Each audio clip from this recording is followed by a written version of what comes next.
ಈ FIR ಪ್ರಕರಣ ಇವತ್ತು ಅಸೆಂಬ್ಲಿಲೂ ಬಂದಿದೆ. ಅವರವರು ಅವರವರಿಗೆ ತೋಚಿದ್ದನ್ನು ಹೇಳಿಕೊಂಡಿದ್ದಾರೆ. ಹೀಗೆ ನನ್ನ ಮೇಲೆ FIR ಅನ್ನು ಹಾಕಿದ್ದಾರೆ. ನಾನು ಆ ಸ್ಪಾಟ್ ಅಲ್ಲೇ ಇಲ್ಲ, ನಾನು ಆ ಜಾಗದಲ್ಲೇ ಇಲ್ಲ, ಆದ್ರೂ ಸಹ ನಮ್ಮ ಮೇಲೆ FIR ಹಾಕ್ತಾರೆ. ಯಾಕೆ ಟೀಚರ್ಗಳ ಮೇಲೆ ಕಂಪ್ಲೇಂಟ್ ತಗೊಳ್ಳಿಲ್ಲ? ನಮ್ಮ ಮೇಲೆ ಅಷ್ಟು ಸುಲಭವಾಗಿ ಯಾಕೆ ಕಂಪ್ಲೇಂಟ್ ತಗೊಂಡ್ರು? ಇದು FIR ಏನು ನಾನ್ ವೇಲೇಬಲ್ ವಾರೆಂಟ್ ಇರುವಂತ FIR ಗಳನ್ನ ಹಾಕಿದ್ದಾರೆ. ಆ ಪ್ರತಿಭಟನೆ ಆಗೋ ಸಂದರ್ಭದಲ್ಲಿ ನಾನು ಇರಲೇ ಇಲ್ಲ. ನನ್ನನ್ನ ಹಾಕಿದ್ದಾರೆ ಅಂತ ಹೇಳಿದ್ರೆ ಯಾರೋ ಒತ್ತಡದಿಂದ ಹಾಕಿದ್ದಾರೆ ಅಂತ. ಕಾಮನ್ ಸೆನ್ಸ್ ಅಲ್ಲ, ಕಾಮನ್ ಸೆನ್ಸ್ ಸರ್ಕಾರ ಈಗ ಅವ್ರು ಇಲ್ಲ ಇಲ್ಲ ಅಂದ್ರೆ ಹೆಂಗ್ ಕೇಸ್ ಹಾಕ್ತೀರಾ? ಯಾರು ಚಿತಾವಣಿ ಇದು? ಯಾರು ಚಿತಾವಣಿಯಿಂದ ಹಾಕಿದ್ದಾರೆ ಅಲ್ಲಿ? ಸಸ್ಪೆಂಡ್ ಮಾಡಿ, ಯಾರು ಇನ್ಸ್ಪೆಕ್ಟರ್ನ ಸಸ್ಪೆಂಡ್ ಮಾಡಿ, ಅವ್ರನ್ನ ಅವ್ನ ಫೋನ್ ಕಾಲ್ ಮೇಲೆ ಚೆಕ್ ಮಾಡಿಸಿ. ಇನ್ಸ್ಪೆಕ್ಟರ್ ಫೋನ್ ಕಾಲ್ ಮಾಡಿ. ಭರತ್ ಶೆಟ್ಟಿ ಅವರು ಆ ಸ್ಕೂಲಿನ ಜಾಗದಲ್ಲಿ ಇರಲಿಲ್ಲ. ನಾನು ವೆರಿಫೈ ಮಾಡಿಕೊಂಡೆ ಕಮಿಷನರ್ ಹತ್ರ. ಅವರು ಹೇಳ್ತಾ ಇರೋದು ನಾನು ಇರಲಿಲ್ಲ ಅಲ್ಲಿ ಅಂತ ಹೇಳಿದ್ದಾರೆ. ಅದು ಸ್ಕೂಲಿನ ಜಾಗದಲ್ಲಿ ಅವರು ಇರಲಿಲ್ಲ. ಆದರೆ ಅವರು DDP ಆಫೀಸಲ್ಲಿ ಹೋಗಿ ಅಲ್ಲಿ ಸ್ಟೇಟ್ಮೆಂಟ್ ಮಾಡಿರೋದು ಬೇರೆ ಇದೆ. ಅದರಿಂದ ಅವರು ಆ ಶಾಲೆ ಹತ್ರ ಹೋಗಿಲ್ಲ. ಇನ್ವೆಸ್ಟಿಗೇಷನ್ ಮಾಡ್ತಾರೆ. ಯಾಕೆಂದ್ರೆ ಶಾಲೆ ಹತ್ರ ಹೋಗಿ ಅವರು ಬೇರೆ ರೀತಿಯಲ್ಲಿ ಹೇಳಿಕೆ ಕೊಟ್ಟಿದ್ದಾರೆ. ಸರ್, DDP ಅವರು ಈ ವಿಚಾರದಲ್ಲ ಟ್ರಾನ್ಸ್ಫರ್ ಆಗಿದ್ದು. ಅವ್ರು ಟ್ರಾನ್ಸ್ಫರ್ ಆಗಿದ್ದೆ ಬೇರೆ ವಿಚಾರ. ಸುಮ್ಮನೆ ಅದು ತರೋದು ಬೇಡ. ಮುಂಚೆನೆ ಅದು ಟ್ರಾನ್ಸ್ಫರಿಗೆ ಹೋಗಿತ್ತು. ಎಲ್ಲ ಸರ್ಕಾರನೂ ಹಾಗೆ ಹೇಳೋದು ರೀ ಅಧಿಕಾರಿಗಳ ವಿಚಾರದಲ್ಲಿ. ನಾನು ಇದನ್ನು ಇವತ್ತು ಈಗ ಕೊನೆಯನ್ನು ಹೇಳಿದ್ದ ಮಂತ್ರಿಗಳ ತಂದೆ ಕಾಲದಲ್ಲೂ ಕೇಳಿಸ್ಕೊಂಡಿದ್ದೀನಿ. ಬಂಗಾರಪ್ಪನವರ ಅವಧಿಯಲ್ಲೇ ಹಿರಿಯ ಅಧಿಕಾರಿಯ ವರ್ಗಾವಣೆ ಆದಾಗಲೋ ಅಥವಾ ಸಸ್ಪೆನ್ಷನ್ ಆದಾಗಲೋ ಅದಕ್ಕೆಲ್ಲ ಅದಾಗಿರೋದು ಇದಕ್ಕೆ ಅಂತ ಹೇಳಿದ್ದನ್ನು ಆಗಲೂ ಕೇಳಿಸ್ಕೊಂಡಿದ್ದೀನಿ. ಇವ್ರ ತಂದೆ ಟೈಮಲ್ಲಿ ನಾನು ಹೇಳ್ತಿರೋದು ಹೊಸ್ತೇನಲ್ಲ, ಇದೇನು ಹೊಸ್ತಲ್ಲ. ಎರಡನೇದು, ಇಟ್ಸ್ ಆಲ್ ರೈಟ್ ಟೀಚರ್ ಮೇಲೂ ತಗೋಬೇಕು. ಇನ್ವೆಸ್ಟಿಗೇಷನ್ ಇರಾರು ಆಗಲಿ, ನೀವು ಡಿಸ್ಪ್ಯಾಷನೇಟ್ ಆಗಿ ಇರ್ತೀವಿ ಅನ್ನೋದಿದ್ರೆ ಸರ್ಕಾರದವರು. ಪೋಷಕರೇ ದೂರು ಕೊಟ್ಟರು ಕೇಸ್ ತಗೊಂಡಿಲ್ಲ ಅಂದ್ರೆ ಯಾಕೆ ತಗೊಳ್ಳಿಲ್ಲ? ಹಾಗಾದ್ರೆ ಅದು ತಗೋಬೇಕಲ್ಲ. ಜಾಗದಲ್ಲೇ ಇಲ್ದಿರೋ ಶಾಸಕರ ಮೇಲೆ ಕೇಸ್ ಹಾಕುವಂಥ ಅತ್ಯುತ್ಸಾಹಿ ಪೊಲೀಸರಿಗೆ ಟೀಚರ್ ಮೇಲೆ ಬಂದಿರೋ ಕಂಪ್ಲೇಂಟ್ ಅದು ತಗೊಳ್ಳಿ. ಅದು ಸುಳ್ಳಿರ್ಬೋದು, ಆಮೇಲೆ ನೋಡ್ಕೊಳ್ಳಿ ಕ್ಲೋಸರಲ್ಲಿ. ಶಾಲೆಗಳು ಹೇಳಿದ್ದೆ ಅಂತಿಮ ಅಲ್ಲ. ಶಾಲೆ ಹೇಳ್ಬಿಟ್ರೆ ಅಥವಾ ನೀವು ಹೇಳ್ಬಿಟ್ರೆ ಅಲ್ಲ. No, protest it. ಯಾವುದನ್ನ? The over enthusiasm of police ಆಫೀಸರ್ಸನ್ನ ಅದನ್ನು ಪ್ರೊಟೆಸ್ಟ್ ಮಾಡಬೇಕು. ಯಾರ ಮೇಲೆ ಆದರೂ ಆಗಲಿ ತನಿಖೆ ತಗೊಂಡು ಮಾಡಿ, ಆಮೇಲೆ ಸರಿ ಇಲ್ಲ ಅಂದರೆ ಸರಿ ಇಲ್ಲಪ್ಪ, ಇದನ್ನು ಮಾಡದೆ ಹೀಗೆ ಮಾಡ್ತೀರಿ ನೀವು, ಇದರಿಂದ ಏನಾಗತ್ತೆ? ಮಂಗಳೂರಲ್ಲಿ ಇನ್ನೇನಾಗಬೇಕು ನಿಮಗೆ? ಅಷ್ಟೇ. ಒಮ್ಮೆ ಅಲ್ಲೇ ಸ್ಪೀಕರ್ ಕೂತಿದ್ರಲ್ಲ, ಅವ್ರನ್ನ ಕೇಳಬೇಕಿತ್ತು. ಅವ್ರು ಸ್ವಲ್ಪ ತೂಕದಲ್ಲಿ ಆ ಕಡೆ ಈ ಕಡೆ ಕರೆಕ್ಟಾಗಿ ಮಾಡಿ ಹೇಳ್ತಿರ್ತಾರೆ, ಅವ್ರನ್ನೇ ಕೇಳಬೇಕಿತ್ತು ಇದರಿಂದ ಏನಾಗತ್ತೆ ಅಂತ ಹೇಳೋರು ನಿಮಗೆ. ಎಸ್, ರಾಜ್ಯಸಭೆ ಕಣ ರಂಗೇರಿದೆ. ಕಾರಣ 4 ಸ್ಥಾನಗಳಿಗೆ 5 ಸ್ಪರ್ಧೆ ಮಾಡ್ತಾ ಇದ್ದಾರೆ. ನಿರೀಕ್ಷೆಯಂತೆ 5ನೇ ಅಭ್ಯರ್ಥಿಯಾಗಿ NDA ಕೂಟದ ವತಿಯಿಂದಾಗಿ JDSನ ಕುಪೇಂದ್ರ ರೆಡ್ಡಿ ಕಣಕ್ಕೆ ಇಳಿದಿದ್ದಾರೆ. ಬಿಜೆಪಿ ನಾರಾಯಣ ಸಾಭಾಂಡೆ ಅವರಿಗೆ, ಕಾಂಗ್ರೆಸ್ ಪಕ್ಷದ ಅಭ್ಯರ್ಥಿಗಳಾಗಿ ಅಜಯ್ ಮಖೇನ್, GC ಚಂದ್ರಶೇಖರ್, ನಾಸಿರ್ ಹುಸೇನ್ ನಾಮಪತ್ರವನ್ನು ಸಲ್ಲಿಕೆ ಮಾಡಿದ್ದಾರೆ.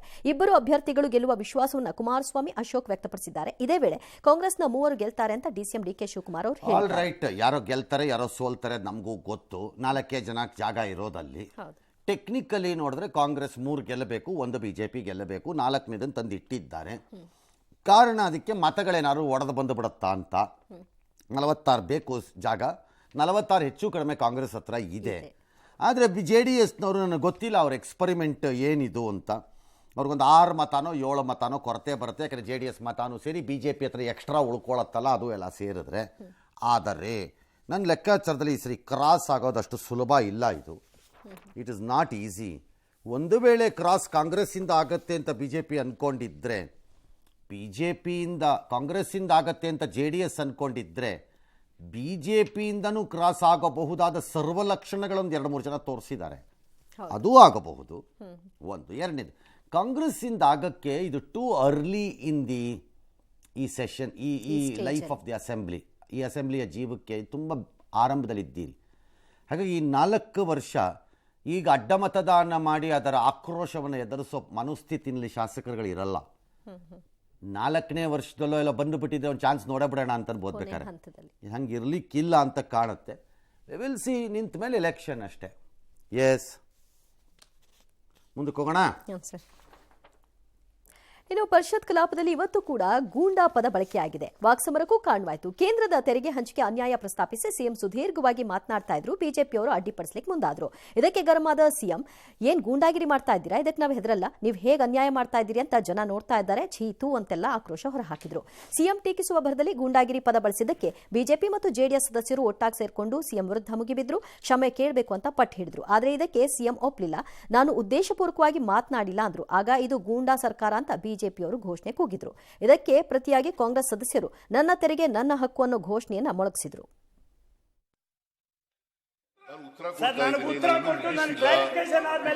ನಿಮಿಷದ ಮೇಲೆ ಬೇಕಾದ್ರೆ ಕ್ಲಾರಿಫಿಕೇಶನ್ ಕೇಳಲಿ.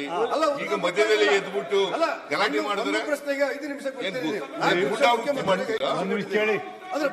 ಗೂಂಡಾಗಿರಿ ಮಾಡ್ತೀರಾ? ನಿಮ್ಮ ಗೂಂಡಾಗಿರಿಗೆ ಎದರಲ್ಲ, ತಪ್ಪಾಗಲ್ಲ. ರಾಜ್ಯದ ಜನ ನೋಡ್ತಾ ಇದ್ದಾರೆ ನೀವು ಹೇಗೆ ಅನ್ಯಾಯ ಮಾಡ್ತಾ ಇದ್ದೀರಿ ಈ ರಾಜ್ಯಕ್ಕೆ ಅಂತೇಳಿ. 7 ಕೋಟಿ ಕನ್ನಡಿಗರು ನೋಡ್ತಾ ಇದ್ದಾರೆ. ಎಲ್ಲ ಎತ್ತಿದ್ರು ಕೂಡ ಸತ್ಯವನ್ನೇ ಹೇಳ್ತೀನಿ. ಕರ್ನಾಟಕದ ಜನ ಇವರಿಗೆ ಇವತ್ತು ಅಂತ ಹೇಳ್ತಾ ಇದ್ದಾರೆ. ನಾಚಿಕೆ ಆಗಲ್ಲ. ಗೂಂಡಾ ಅಂತ ಕರೆದದಕ್ಕೋಸ್ಕರ, ಈ ಸಂಭ್ರಮನ ಚೀತು ಅಂತ ಹೇಳಿ ಕರೆದದಕ್ಕೋಸ್ಕರ ಇಲ್ಲಿವರೆಗೆ ಮುಖ್ಯಮಂತ್ರಿಗಳು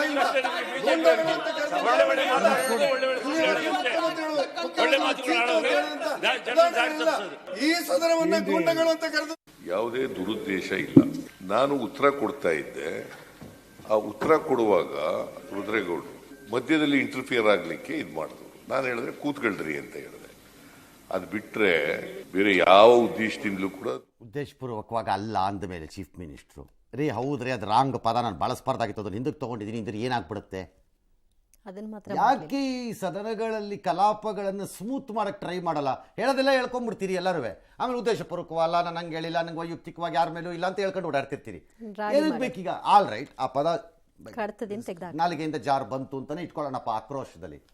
ಅದು ಉದ್ದೇಶಪೂರ್ವಕವಾಗಿ ನಾನು ಹೇಳಿಲ್ಲ ಅಂದ್ಮೇಲೆ ಸಿಎಂ ಸಿಂಪಲ್ ಕೆಲಸ ಏನಲ್ಲಿ ಆ ಸದನದಲ್ಲಿ ಕ್ಷಮೆನೂ ಇಲ್ಲ, ನಾನು ವಾಪಸ್ ತಗೊಳ್ತೀನಿ. ಇಲ್ರಿ ಆ ಪದ ನಾನು ಬಳಸಬಾರ್ದಾಗಿತ್ತು, ನಾನು ಐ ವಿಡ್ರಾ ದಟ್ ವರ್ಡ್, ಬಿಡ್ರಿ, ಕರೆಕ್ಟ್ ರೀ, that word could have been avoided ಅಪ್ಪ ಅಂದಿದ್ರೆ ಮುಗಿದೋಗತ್ತಪ್ಪ. ಮುಂದಕ್ಕೆ ಹೋಗಲೇ ಇಲ್ಲ, ಅದನ್ನು ಮಾಡೋದೇ ಇಲ್ಲ ಇವ್ರುಗಳ. ಎಸ್, ಬಜೆಟ್ಟು ನಾಳೆ ಗ್ಯಾರಂಟಿಗಳಿಗಷ್ಟೇ ಸೀಮಿತ ಅಂತ ಕೆಲವರು ವಾದ.